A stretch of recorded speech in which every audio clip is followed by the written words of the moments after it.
Hey everyone, it's Joe from Gadgetry and today I am reviewing the Logitech G Pro X2 LIGHTSPEED wireless gaming headset. Hopefully the name doesn't get any longer next year, but this is an exciting headset. There's a lot of new tech involved. This is a new version of an older one that actually did really well as far as like a customer experience goes. Most people liked the older one, minus a few caveats. So they finally updated it.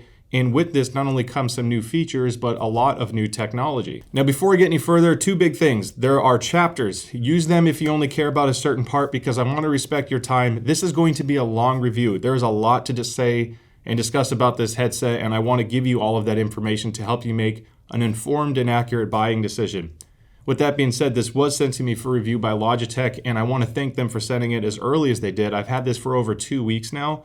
That gave me ample time to test this, and it wasn't any kind of a rush thing where you're pulling several all-nighters. So big thanks to Logitech. It's not going to affect what I say about it, but I do want to be fully transparent. Now, if you decide at the end of this review that this is the right headset for you, I will have a link in the description below to purchase it. It supports the channel. It's just a generic link, but it's no way intended to do like kickbacks or anything special with Logitech. Buy it wherever you want, but that does support the channel. So that being said, let's dive in. Now, the Pro X2 is naturally an evolution of the Pro X LIGHTSPEED that they had sold for a couple years. It was a good headset, and it was just starting to show its age, so they updated it and increased the price by $20. The old model was $230. This one sells for $250.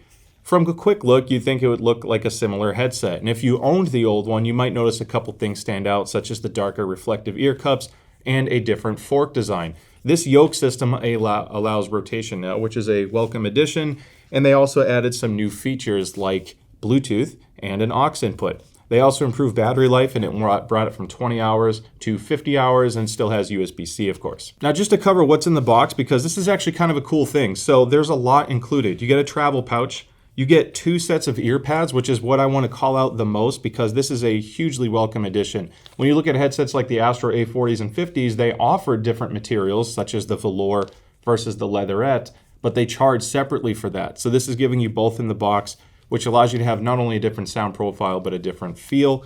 You get a USB-A to C cable, which is a charge-only cable. This will not work as a USB-C headset. It's just for power.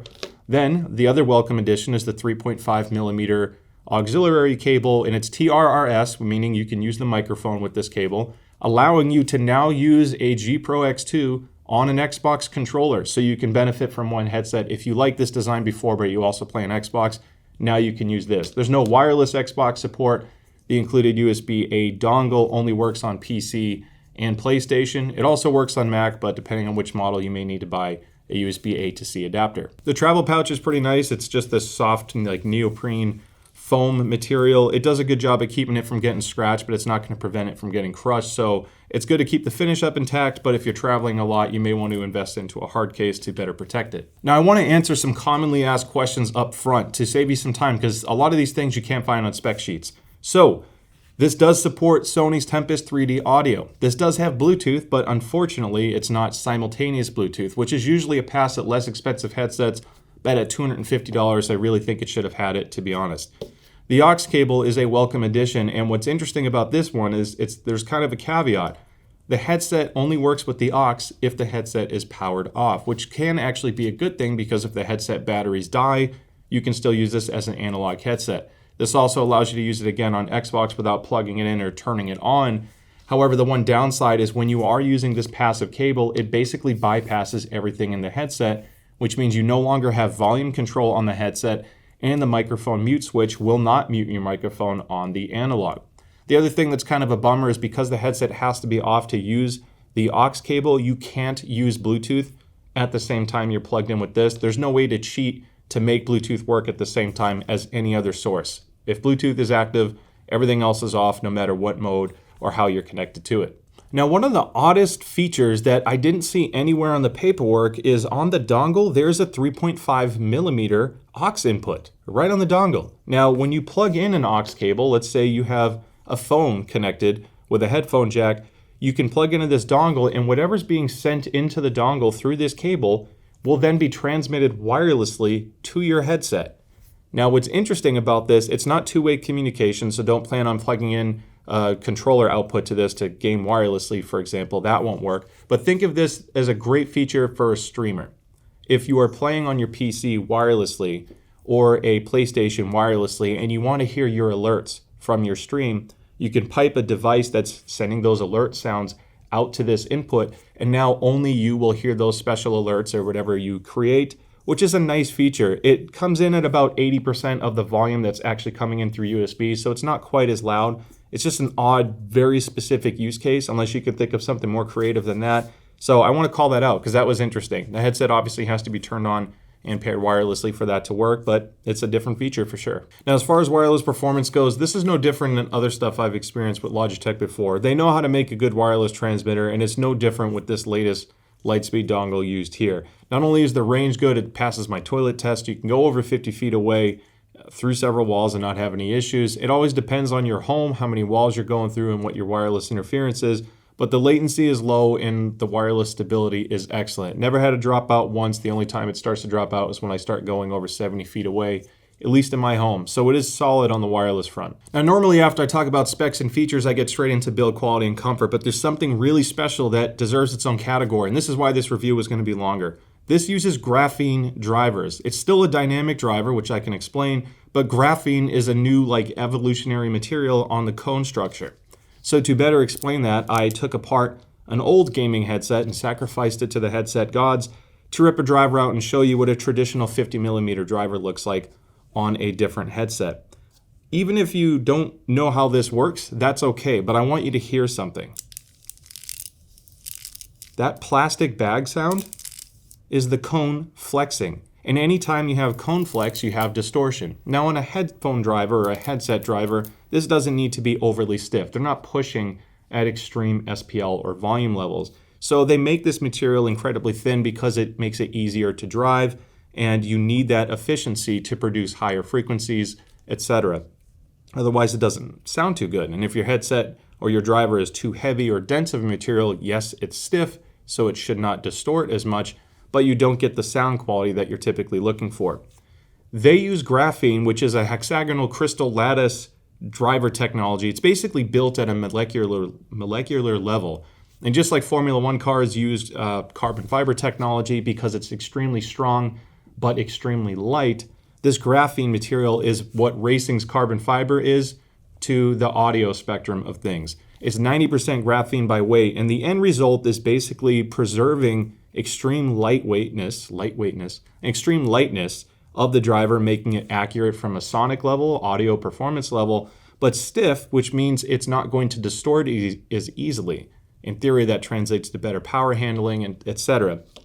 One of the byproducts of using graphene is because it's built at a molecular level, you can get a very high consistency in the manufacturing process. So naturally, when you have something like this, any slight variance in the material means that two drivers may not sound exactly like each other. And some manufacturers do what's called headset or driver matching. They pick two drivers that have the same flaws or uniqueness to them, because not every driver is perfect.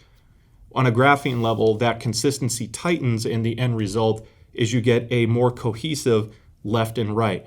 Incredibly important in imaging, and that's going to get into that discussion later, but I wanted to explain this technology. This doesn't mean that alone makes it sound better than every other product on the market, but it's a new material that I think you'll start seeing more of. So I want to commend Logitech for pushing so hard into the driver material because it really does make a big difference. All right, now it's time to talk about build quality and comfort. In the old Logitech G Pro X headset, the LIGHTSPEED headset was a standout in the comfort and build quality side. They are built incredibly well, and this one is no different. If anything, it's better because now you have this improvement in the rotation and movement of the ear pads themselves, which leads to better comfort. Now, just like the older one, in my opinion, this is pretty much perfect when it comes to clamp force. Balancing a strong enough clamp force to maintain a consistent seal is going to give you the audio performance that a lot of people are looking for, but they're not doing it at such a level that it's causing discomfort. This has a lighter clamp force than most headsets on the market without being loose. It's seriously dialed in perfectly. It's lighter than the Turtle Beach, it's lighter than the Odyssey Maxwell, and because it's physically lighter by weight, so if I go in on the scale, let me zero this out real quick, and let's get that number on here. 348 grams. So it's a fairly light headset as well. Now, when you look at it up close, you can see the headband padding goes all the way around, and it's a fairly thick headband. I mean, you can see this nice stitched leatherette material and the Pro logo. It's a really dialed back design. It's not overly flashy or anything, but it's just built well where it matters. There's no creaks. It's very flexible. And again, because of the design and the even pressure around my ear, it's extremely comfortable as well. The ear pads themselves aren't massive, but they're large enough for most ears. You're looking at just over 60 millimeters of height on the inside of the ear pad. And when you look at the width, you're about 45 millimeters. The depth is not crazy deep, but because it's a flat, somewhat padded baffle, there's nothing causing odd pressure on your ear. It's a deeper pad than the Black Shark V2 Pro that I just reviewed. Not by much, but just slightly deeper. So if you're comfortable with a headset like that, it's fine. It's also deeper than a HyperX headset, but not as deep as the stuff you get from Turtle Beach or Odyssey. Now, because of the moderate clamp force and this really nice use of foam, it's fairly supple. It maintains a good seal, like I said, but if you are wearing glasses, whether it's a thick frame, I have the Gunnar glasses, which help block blue lights. So the thicker frames work well with this, and the thicker frames are pretty much gone. You don't really feel any pressure. So they are great for glasses comfort as well. Now, just to take comfort a step further, leatherette typically sounds better because you have a really nice seal around your ear. They also have better passive noise isolation, meaning that if you're not playing anything on the headset and you turn it or just put it on your head, it's going to naturally block out a little bit more noise around you. Conversely, it also helps noise or prevents noise from leaking out, so people around you won't hear it as much. This is the type of pad you want to use in an esports environment or any other noisy environment, whether yourself in a quiet place or you being surrounded by noise. However, with a leatherette pad, they trap a little bit more heat. Because it's a leatherette material, it doesn't breathe as well. So they provide velour pads, and there's no special glue or weird things to switch them out. There's just a little rubber gasket, so you can just pull them off and then carefully put them back on. Leatherette does change the sound quality. It boosts the mid-range quite a bit, so it sounds a little bit more forward, and you lose some of that deeper bass. It doesn't sound as immersive, but the trade-off is you can wear it for a very long period of time. So if you are gaming at night and you get sweaty, maybe try the velour pads, and that'll give you something to test out. The good news is they come with both, so you're not making a commitment of one over the other or spending money to experiment. You're just getting that experience out of the box. The controls are straightforward as well. Right on the top, you have a toggle switch for the on-off button, which I absolutely love. This worked with no problem. And then you have a forever spinning volume wheel, which on Windows or Mac will change your host volume. On PlayStation, you want to basically set your PlayStation volume to max, and then you can use this dial to change the volume of the headset itself. You have a push button mic switch. There's no flip to mute, but this does work totally fine once the headset's on. You get used to that because it's a fairly centered button and it's easy to press in. USB charge port. The Bluetooth button, which is not an action button, unfortunately. There's no action button on this, so you can't press something on the headset to play, pause music, or even mute your headset. And the same thing happens when you're on Bluetooth. Basically, you have a single Bluetooth button that you can press and hold for pairing. And then because it's a multi-point system, it's actively connected to both, but it's only playing audio of one source at a time. So if you want to switch from playing a game, let's say you're playing a first-person shooter and you're in the lobby waiting for a game to load, tap that button, it's going to very quickly switch to your phone. I did this numerous times to kind of like do a torture test, and it always worked. You can play and listen to your content on your phone, and then tap the button to switch back, and you're back into your game. If you are playing a game and you get a phone call, you'll still hear a beep. You can press the button to answer a phone call, switch, talk to your person, whoever's calling you, and then when you hang up, it'll switch back over to the game. So it's not, I wish it was simultaneous, but at least the controls they give you work the way they should. They're fairly intuitive. There's just no action button, unfortunately. So, and then on the right side, you get your passive aux input, which again, the headset does not need to be turned on for that. Now real quick, because this has the 3.5 millimeter aux input, if you are planning on using this for Xbox, something like the $40 Turtle Beach Audio Hub is a great pairing because it gives you some EQ options, and then you get game to chat mix on Xbox. So this works as a really nice wired headset for gaming on Xbox, giving you all these extra controls. When you're in passive mode, because the headset is off, you get no EQ capability. So you're stuck with the onboard sound profile unless you turn this on and you're connected wirelessly. As far as pad compression goes, I only do this because some pads, when you put them on your head, they shrink a little bit and you feel pressure behind your ear. The Logitech pad is deep enough where even under heavy compression, you can see there's still a ton of space there. So if you're concerned about pressuring around your ear, it doesn't distort too much and you should be good to go even if you have larger ears. Now, in addition to the rotating ear cups, you also get a telescoping yoke, which has this really nice satisfying click. It's not overly tight, and there is a little bit of wear, so over time I think you might see some of the finish wear out. This is metal though. You have a metal fork, so it's built extremely well. But one of the standout things to this level of adjustment is how well this changes size. So this shrinks small enough to fit a child, so if you're looking for a premium headset for a younger kid, this is a great option, and it also stretches extremely large to be arguably one of the best fitting headsets I've used for a very large head. These stretch out really far, and when you couple that with the clamp force and the size of the ear cups, I think almost every head size will fit this headset pretty comfortably. All right, now I'm talking in the Logitech G Pro X2 wireless microphone. I'm not doing any changes in post-production or in the Logitech G Hub software. This is as pure as it gets as far as how it sounds out of the box. So this is how friends will hear you on PlayStation and on PC if you make no changes. I do want to show you the app, however, because one thing I'm really happy about is how well the application works. It is a good balance of being fairly feature-rich, but also it works extremely well. It's lightweight, there's no crashing issues, and anytime I made changes, it just always worked. So looking at the software, you can see I have system volume here on the left that I can adjust. I have my microphone gain sensitivity here, which you can turn down if you're a loudspeaker. The side tone feature on this one, you can hear yourself fairly well. There's zero delay, so the side tone works well. And even if you max it out at highest volumes, there's no distortion, but it is a slight walkie-talkie effect. It's not totally clear. It's not like you're hearing yourself speak. So there's a little bit of a processing in there. Now you also have EQ presets on the left-hand side, which are fairly limited, but you can download several on the community. I think this will grow as more people upload it. But I do want to point out one thing because the EQ preset has a really unique band choice. It's only a 5-band equalizer, and it goes 80, 240, 750, 2200, and 6600. So I'll get into how that translates in on the measurement side, but it is what it is as far as layout goes. Now, if you click on the surround sound tab, you can see a lot of modes. I have enable surround sound on, and obviously turning it off will leave you in stereo mode. So when it's on, it's using DTS processing. It's not Dolby Atmos or Windows Sonic. In fact, this headset does not allow you to run Dolby Atmos or Windows Sonic on Windows. It's either off or their own DTS audio engine. And you can see that you have just adjustments on the gain for each individual channel because it's like a virtual surround sound. You can do different presets on the left-hand side for the surround mode, and then the DTS Super Stereo mode, they have off, front, wide, and traditional.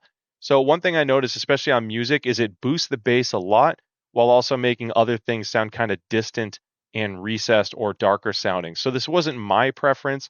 On the sound demo, it sounds really cool.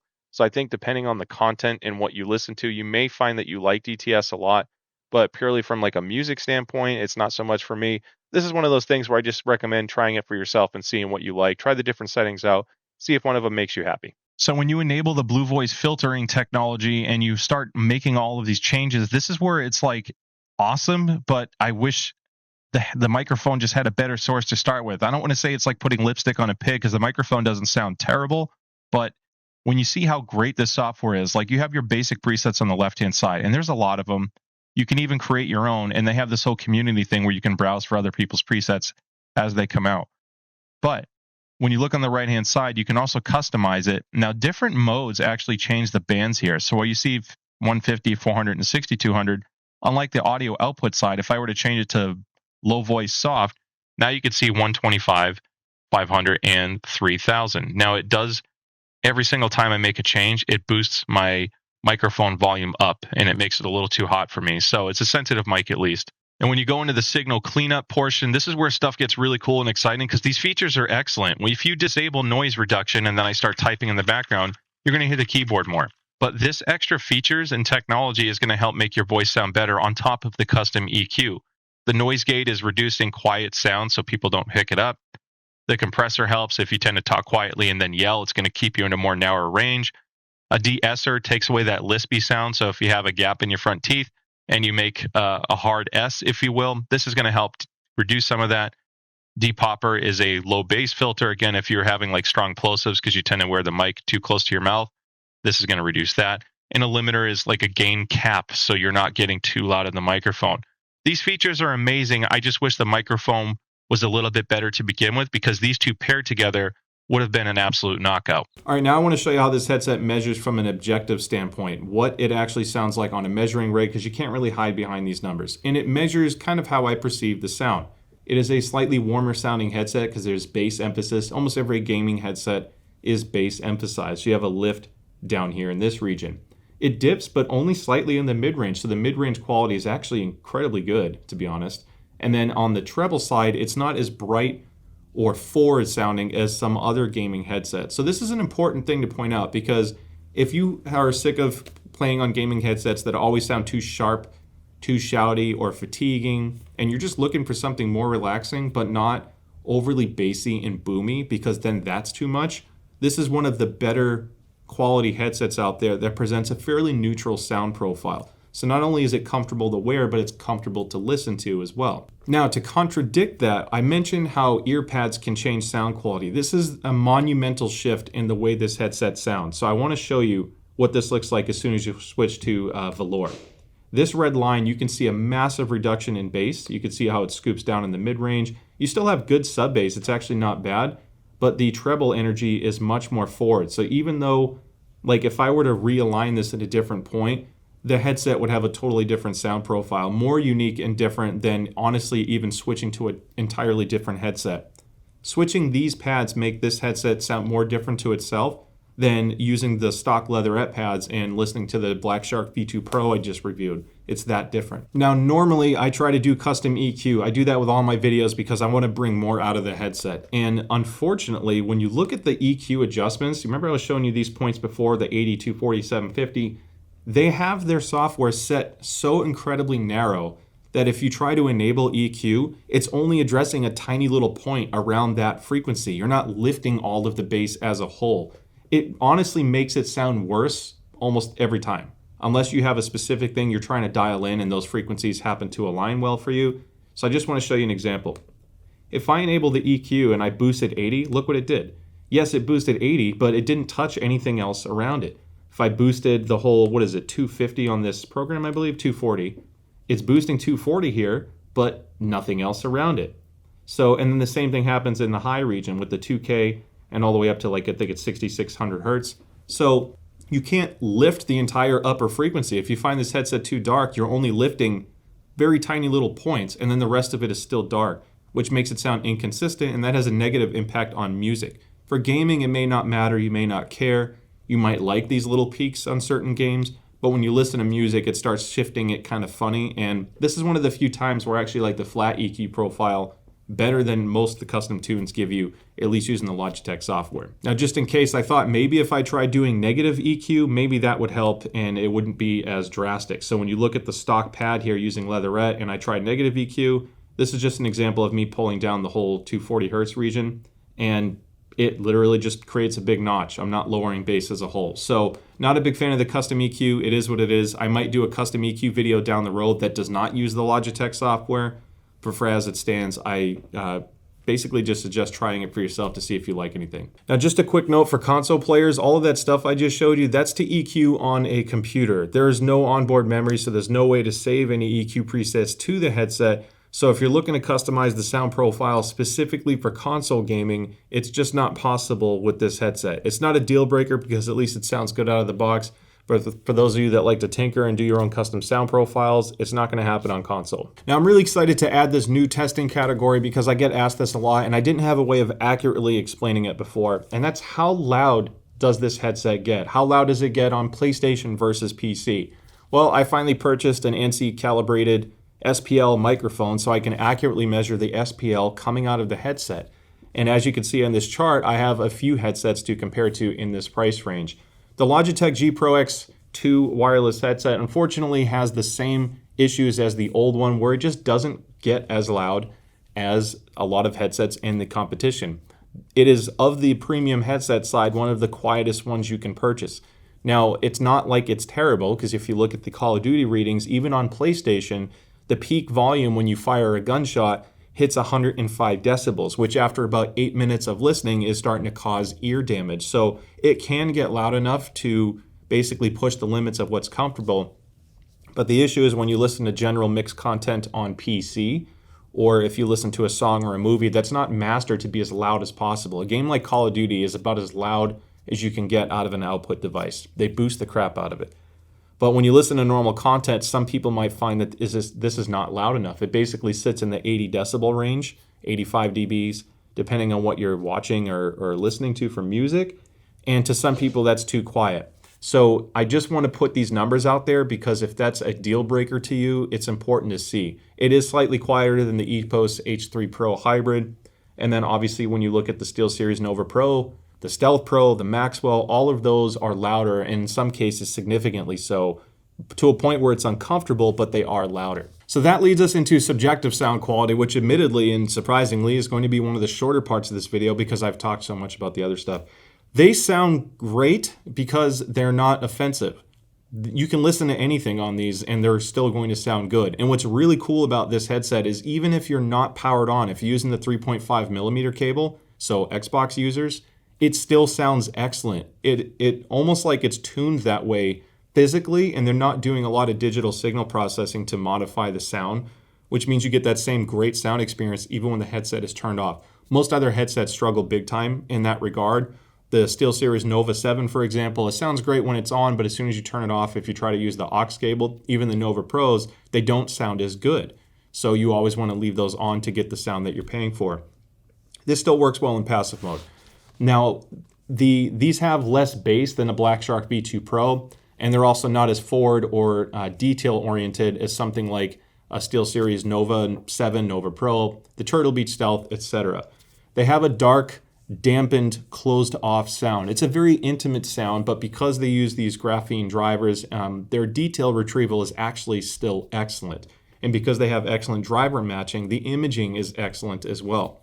So even though these don't come across as a sparkly, boomy headset because of the way they're tuned, they have a unique balance of still being incredibly detailed and immersive because the bass is just really nice. It's a nice, gentle, full bass. So you can play games like Ratchet and Clank or a racing game and then get into Apex or Call of Duty, and that same sound profile works well for all of it. And in games are typically at a louder volume than a lot of mixed content online. So the audio peak volume issue is less of a problem when it comes to playing video games. I really enjoyed the sound profile. It's extremely competitive even in FPS because the imaging is so good. It may not seem that way at first, but when you play on them, it just has a very natural way of presenting the detail and in an accurate manner. Because he's using graphene drivers, which are so powerful, like you can tell there's extra room left in the tank, if you will. Think of it as like a big old V8 that's been detuned to make less power. It seems incredibly well controlled.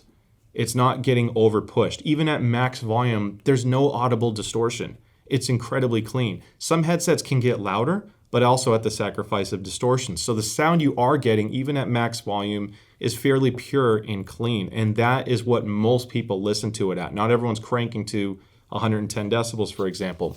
So I do like the sound profile a lot. Yes, I think when it comes to movies and music, some people would want more volume, especially a movie that has a lot of quiet parts. I don't think they're quite loud enough for that out of the box. You have to find ways to boost it, unfortunately. So it's not perfect, but I do like it for what they're intended for, and that's gaming. They do an exceptional job at that. And then when you factor in the physical comfort and build quality, it's still a great option. I know it doesn't have simultaneous Bluetooth. It doesn't have game to chat mix, which really sucks. I wish it at least had that on PC. But the stuff it does have, they executed extremely well. In summary, I guess to quote the great Cal Naughton Jr. from Talladega Nights, I picture this headset as wearing a tuxedo t-shirt because it's fairly formal, it's understated and classy, but it likes to party. The sound profile is fun. It's a little dark, but it's rewarding without being punishing. And that's not something a lot of headsets pull off too well. Usually you have to sacrifice something on the sound because they're boosting treble to give you detail, but sometimes it hurts. This is a great everyday daily driver, if you will. And if you're happy with the feature set it has and you're okay with the stuff it doesn't have, I think you'll be extremely happy with it. And because it's built so well, I think it's going to last a very long time. So I've been happy with it. I hope you found this review helpful. Please don't forget to like and subscribe. I'd love to see you at the next video. And with that being said, I'll see you next time. Bye.